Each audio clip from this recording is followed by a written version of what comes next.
Syllabus syllabus syllabus term 2 का syllabus क्या होने वाला है अकाउंटेंसी का? क्या सर सारे आएंगे चैप्टर्स? क्या सर टर्म 1 टर्म 2 अलग होने वाला है? अगर ये क्वेश्चन है आपके दिमाग में तो सही वीडियो में आए हो आप। आपको इस वीडियो को देखने के बाद सारे कंसेप्ट क्लियर कर दूंगा मैं, आपका कोई भी डाउट नहीं रहेगा। टर्म 2 का अगर आपको सिलेबस पता होना चाहिए अकाउंटेंसी क्लास 11th का, क्या सारे चैप्टर आ रहे हैं? तो दो सारे चैप्टर नहीं आएंगे। आपको टर्म 1 टर्म 2 में कैसे आना है, क्या करना है, लास्ट में वीडियो में बताऊंगा। बने रहे वीडियो में, ध्यान से देखें। जब मैं बात करता हूं टर्म 1 का, आप चैप्टर पढ़ के आए हो, चाहे आप प्राइवेट में हो चाहे गवर्नमेंट में, आपने सबसे पहला इंट्रोडक्शन पढ़ा था। इंट्रोडक्शन से आपके कोर्स में BRS तक पढ़ा दिया गया था, ठीक है। किसी बुक में 13 है, किसी में 12 है, तो अप्रोक्स मान के चलना चैप्टर, यानी इंट्रो से आप BRS तक टर्म 1 में पढ़ चुके हो। अब कुछ बच्चों को लग रहा है कि टर्म 1 के अंदर कौन कौन से चैप्टर है, टर्म 2 के अंदर सॉरी, कि भाई टर्म 2 के अंदर सबसे पहला डेप्रिसिएशन, ये चैप्टर आएगा पूरा कंप्लीट। इसके अंदर आपको दो मेथड सीखने हैं कि डेप को कैसे कैलकुलेट करेंगे, SLM और WDV। होता क्या है, जानना चाहते हो लिंक मिल जाएगा बायो में, देख लेना, प्रॉपर एक वीडियो बना दी है इंट्रोडक्शन आपका, ठीक है। दूसरा सेकंड चैप्टर कौन सा पढ़ना है आपको, provision and reserve, provision and reserve, ठीक है। थ्योरी का चैप्टर है, बहुत कम टाइम लगेगा, 1-2 दिन क्लास के अंदर खत्म।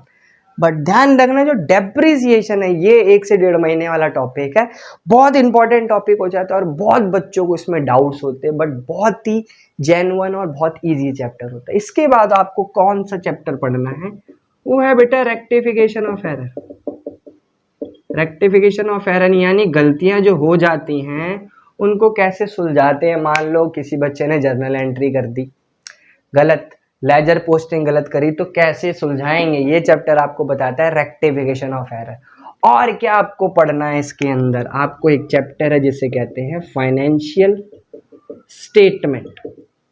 फाइनेंशियल स्टेटमेंट ये अलग चैप्टर है, जिसके अंदर याद करो आपने पहले चैप्टर में पढ़ा था कि 3 अकाउंट बनाए जाते थे, ट्रेडिंग, प्रॉफिट एंड लॉस और बैलेंस शीट।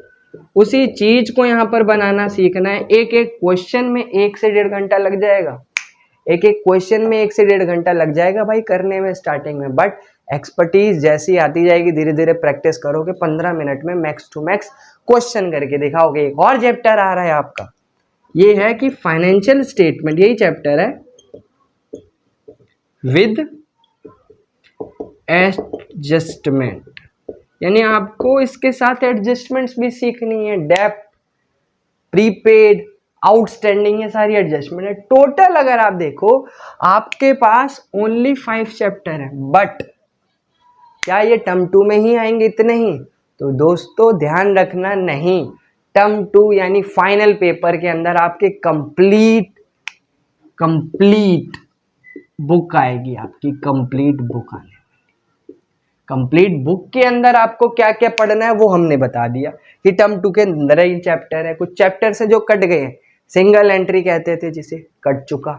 BRS जो आप पढ़ रहे हो ये तो था, एक है बिल ऑफ एक्सचेंज, ये कट चुका है, यानी 2 चैप्टर आपके कट चुके हैं। यानी फाइनल पेपर में बेटा ध्यान रखना है कंप्लीट बुक आनी है, यानी टर्म 1 जितना पढ़ा है वो तो पढ़ना ही पढ़ना है, टर्म 2 ये भी, प्लस टाइम पीरियड बहुत कम है आपके पास, फटाफट से रेडी हो जाओ और सिलेबस को कर लो नोट और रेडी हो जाओ, जाके CA कंसेप्ट की प्लेलिस्ट एक्सेस कर लो, स्टार्ट कर दो अभी से पढ़ना, ताकि लास्ट में 1 शॉट देखने की जरूरत ना पड़े और कंप्लीट आप क्या कर लो, सिलेबस कर लो। ऐसी वीडियोस लाते रहेंगे, आई होप आपको समझ आए। कोई डाउट होता है कमेंट सेक्शन में बताओ, नेक्स्ट वीडियो ऐसी ही आएगी जल्दी से जल्दी। तो मिलते हैं नेक्स्ट वीडियो में, तब तक के लिए चैनल को सब्सक्राइब कर लो और बाय एंड टेक केयर। जय हिंद, जय भारत।